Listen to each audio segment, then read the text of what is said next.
Morning, नमस्ते। मैं समझता हूँ आप लोग स्वस्थ होंगे, मस्त होंगे एवं आने वाली परीक्षा की तैयारी मन तन धन से कर रहे होंगे। तो मेरे प्यारे बंधु, आज जो हम लोग पढ़ने जा रहे हैं वह है रेस्पायरेशन इन प्लांट। रेस्पायरेशन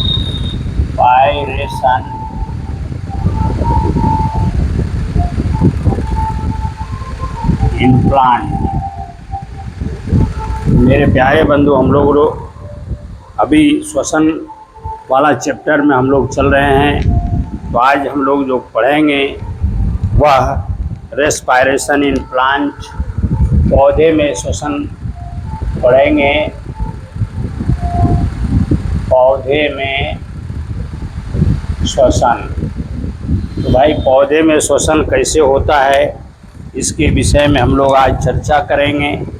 तो मेरे प्यारे बंधु, तो पढ़ाने से पहले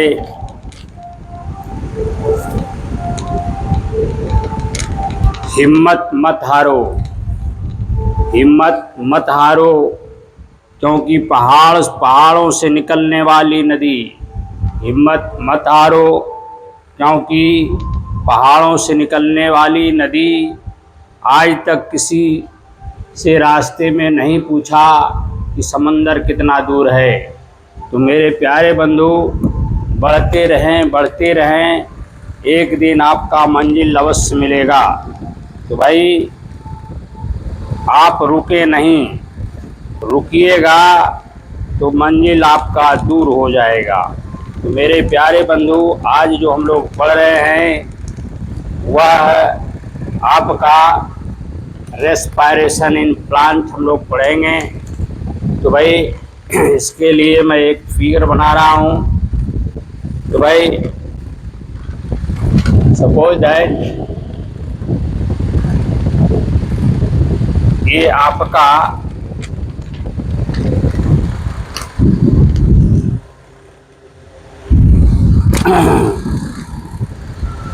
तो हम लोग जो आज पढ़ेंगे भाई, वो पढ़ेंगे रेस्पायरेशन इन प्लांट। तो भाई, रेस्पायरेशन इन प्लांट में पढ़ने से पहले थोड़ा फिगर पर ध्यान देंगे। तो भाई, ये फिगर है पत्तियों में आपका स्टोमाटा जो होता है उसी का फिगर है। तो मेरे दोस्त, इस पर देखेंगे ध्यान।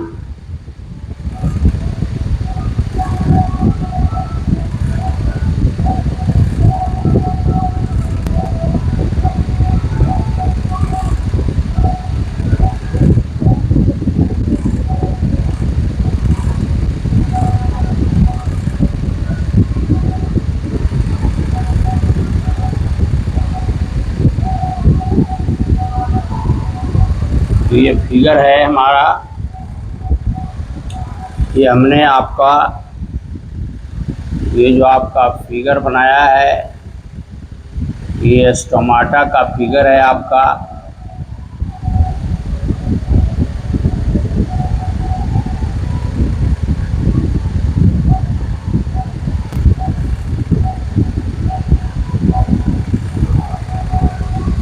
और ये पत्ती में रहता है।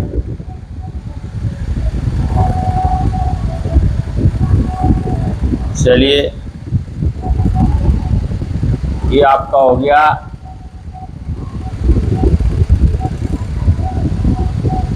यहाँ पर गार्ड सेल्स रहता है,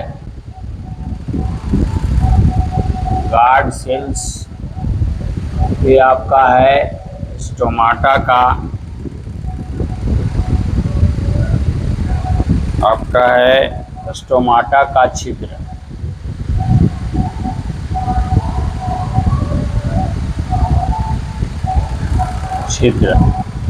ये भाई आपका। तो भाई, आज जो हम लोग पढ़ने जा रहे हैं वह पौधे में श्वसन की चर्चा करेंगे। मेरे प्यारे बंधु, जो भी हमारे वीडियो को देखते हैं सारे भाई बंधुओं से मेरा निवेदन है कि अगर हमारा वीडियो आपको अच्छा लगता है तो कृपया कर हमारा चैनल को सब्सक्राइब करेंगे, लाइक करेंगे, कमेंट लिखेंगे एवं ज़्यादा से ज़्यादा शेयर करेंगे। पौधों में श्वसन गैसों का आदान प्रदान शरीर के सतह द्वारा डिफ्यूज़न के द्वारा होता है। डिफ्यूज़न तो भाई ये विसरण होता है, विसरण। तो पौधे में श्वसन का या गैसों का आदान प्रदान शरीर की सतह का मतलब होता है कि तना आ गया, पत्ता आ गया और जड़ आ गया, ये सभी से श्वसन का काम हो सकता है। तो ये विसरण के द्वारा होता है। इसके लिए ऑक्सीजन युक्त वायुमंडल से, वायुमंडल में क्या है भाई, तो ऑक्सीजन है। यह है वायुमंडल से ऑक्सीजन से पत्तियों, ये स्टोमाटा है, ये स्टोमाटा जो है वह पत्ती में पाया जाता है। ठीक है भाई। तो ये पत्तियों में रंध्रों, यहाँ पर क्या है देखिए, यहाँ रंग है, छिद्र जो है इसी को हम लोग कहते हैं रंग।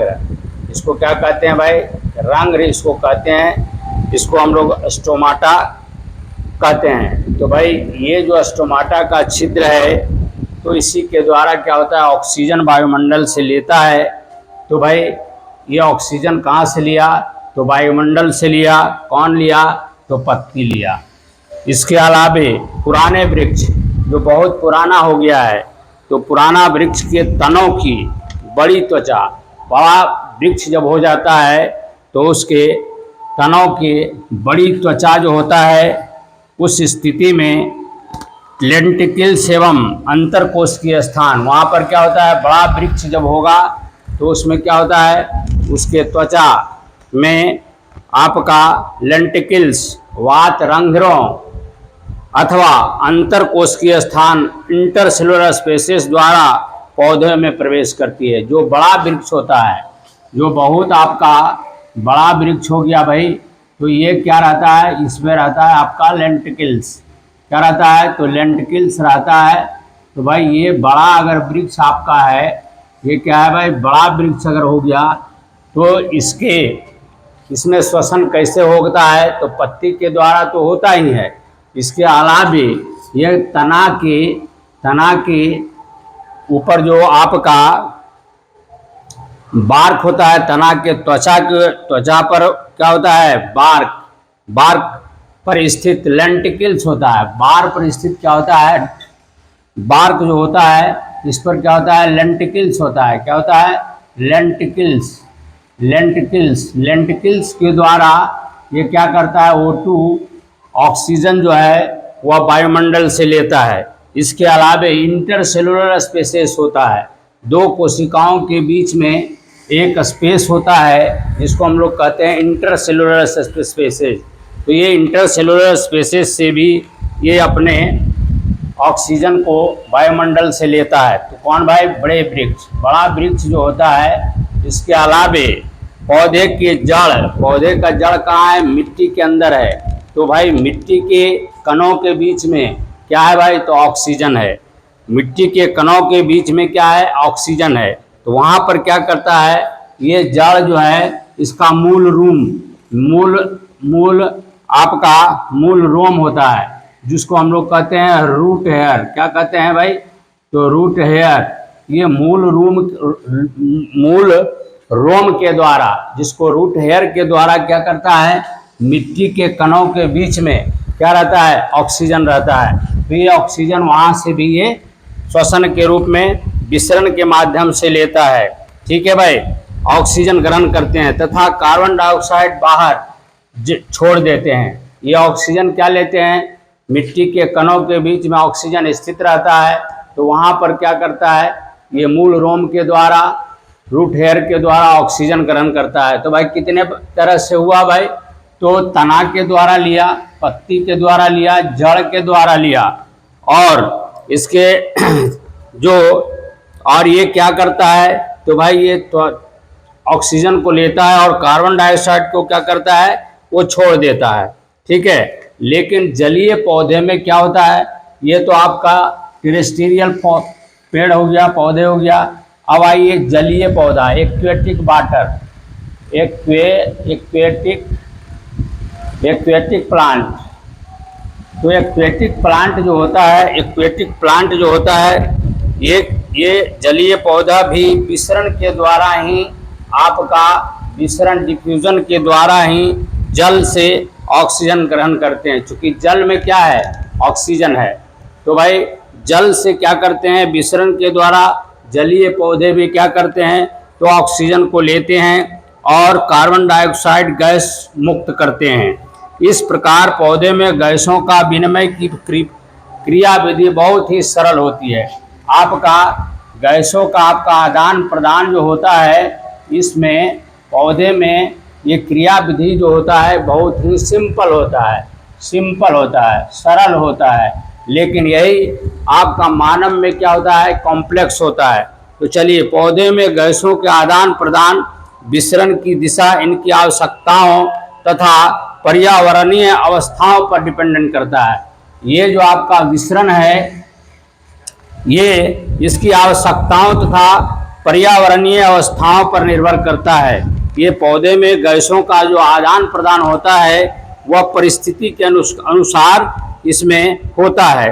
दिन में श्वसन से निकली कार्बन डाइऑक्साइड गैस का उपयोग पौधे प्रकाश संश्लेषण में करते हैं। होता क्या है, दिन में प्रकाश संश्लेषण होता है, पौधे खाना बनाने का कार्य करते हैं प्रकाश की उपस्थिति में। तो भाई यहाँ पर क्या होगा, ये दिन में कार्बन डाइऑक्साइड को लेते हैं, क्यों, क्योंकि उनको खाना बनाना रहता है। और रात में यही क्या करते हैं, ऑक्सीजन को लेते हैं, क्यों भाई, तो उसको खाना बनाना रहता नहीं है। तो यहाँ पर क्या रहता है, यहाँ जब खाना बनाना रहता है तो गैस CO2 गैस का उपयोग पौधे प्रकाश संश्लेषण में करते हैं। अतः CO2 गैस की जगह O2 स्टोमाटा से निकलती है। चूँकि दिन में क्या करते हैं, वो लोग खाना बनाते हैं पौधे लोग, तो यहाँ पर जो है उस आपका ऑक्सीजन जो है स्टोमाटा के द्वारा बाहर होता है और कार्बन डाइऑक्साइड क्या रहता है, अंदर जाता है। तो वहाँ पर क्या होता है, प्रकाश संश्लेषण का कार्य होता है। पर यही बात होता है क्या, रात में प्रकाश संश्लेषण का कार्य होता नहीं है। वहाँ पर क्या होता है भाई, तो वहाँ पर ऑक्सीजन को क्या करता है, ऑक्सीजन को लेते हैं और कार्बन डाइऑक्साइड को छोड़ते हैं। तो भाई वहाँ पर इसीलिए रात में जो है बड़े वृक्ष के नीचे कभी सोना नहीं चाहिए। क्यों भाई, तो वहाँ पर घुटन महसूस होता है। अगर आप रात में किसी भी बड़े वृक्ष के नीचे सो जाइएगा, वहाँ पर क्या रहता है, ऑक्सीजन आपका वो भी खींचता है और कार्बन डाइऑक्साइड को छोड़ता है। तो वहाँ पर आपको भी ऑक्सीजन की ज़रूरत है और उसको वहाँ पर कार्बन डाइऑक्साइड ज़्यादा मात्रा में छोड़ता है। क्योंकि वृक्ष बहुत बड़ा होता है तो ऑटोमेटिक है कि वहाँ पर का वातावरण में जो यहाँ पर आप सो रहे हैं वृक्ष के नीचे, वहाँ पर कार्बन डाइऑक्साइड की मात्रा ज़्यादा रहेगा और ऑक्सीजन चूँकि उसको ज़्यादा ज़रूरत है, तो ऑक्सीजन वहाँ पर के वातावरण में बहुत कम रहता है और आपको भी ऑक्सीजन की ज़रूरत है और उसको भी ज़रूरत है। बदले में वो क्या करता है, कार्बन डाइऑक्साइड को छोड़ देता है। अब कार्बन डाइऑक्साइड आपके लिए क्या है, हानिकारक है। तो ऐसे स्थिति में आपको क्या कर लगेगा, घुटन महसूस होगा। तो भाई वहाँ पर बड़े वृक्ष के नीचे में रात में कभी नहीं सोना चाहिए। क्यों, क्योंकि बड़े वृक्ष में जो होता है वहाँ पर कार्बन डाइऑक्साइड की मात्रा क्या रहता है, वातावरण में ज़्यादा हो जाता है और इसीलिए उस जगह पर आप सोइएगा तो वहाँ पर आपको घुटन महसूस होगा। चलिए अब देखिए भाई, पौधे में और पौधे के श्वसन और आपका जंतुओं के श्वसन क्रिया में क्या अंतर है। तो भाई पौधे के प्रत्येक भाग अर्थात जड़ हो गया, तना हो गया, पत्ती हो गया, ये सभी से श्वसन का कार्य करते हैं। परंतु जंतुओं में क्या होता है, एक खास अंग से श्वसन का कार्य होता है। जैसे नाक से इसका श्वसन का कार्य होता है मुख्य रूप से। तो भाई यहाँ पर एक खास अंग है, जंतुओं में क्या है, एक खास अंग होता है, लेकिन इसमें एक खास अंग नहीं है और ये विसरण के द्वारा होता है। दूसरा क्या है, पौधे में जंतुओं की अपेक्षा श्वसन की गति धीमी होती है। पौधे में श्वसन की गति क्या होता है, जंतुओं की अपेक्षा क्या होता है, धीमी होता है भाई। और तीसरा आपका क्या होता है, जंतुओं की तरह पौधे में श्वसन गैसों का परिवहन नहीं होता है। यहाँ क्या होता है, जंतुओं में क्या होता है, श्वसन गैसों का परिवहन होता है। वहाँ ऑक्सीजन क्या करता है, ब्लड उसको ले जाता है, नहीं फेफड़ा। वहाँ पर क्या होता है, फेफड़ा में जब ऑक्सीजन जाता है तो वहाँ पर क्या होता है, अशुद्ध ब्लड आता है और उसको शुद्ध कर दिया जाता है, ऑक्सीजन को वो ग्रहण करता है। ठीक है, तो भाई यहाँ पर क्या होता है, पौधे में क्या होता है, ऑक्सीजन का परिवहन होता है, एक जगह से दूसरे जगह ले जाता है। लेकिन जंतुओं में क्या होता है, ऑक्सीजन का परिवहन होता है, लेकिन आपका पौधे में ऑक्सीजन का परिवहन नहीं होता है। तो मेरे भाई बंधु, जो भी हमारा आज वीडियो देख रहे हैं, मैं समझता हूँ सारे भाई बंधुओं को ये समझ में आ गया होगा कि पौधे में रेस्पिरेशन कैसे होता है। फिर मैं एक बार बोल देता हूँ, पौधे में रेस्पिरेशन जो होता है वो डिफ्यूजन के माध्यम से होता है। और कहाँ से होता है, तो स्टोमाटा से होता है। स्टोमाटा जो छिद्र रहता है, इससे क्या होता है, ऑक्सीजन को ग्रहण करता है और इसी से गैसों का आदान प्रदान करता है। ऑक्सीजन ग्रहण करना रहेगा तो ऑक्सीजन को लेगा, और कार्बन डाइऑक्साइड को छोड़ना रहेगा तो इसी से छोड़ेगा।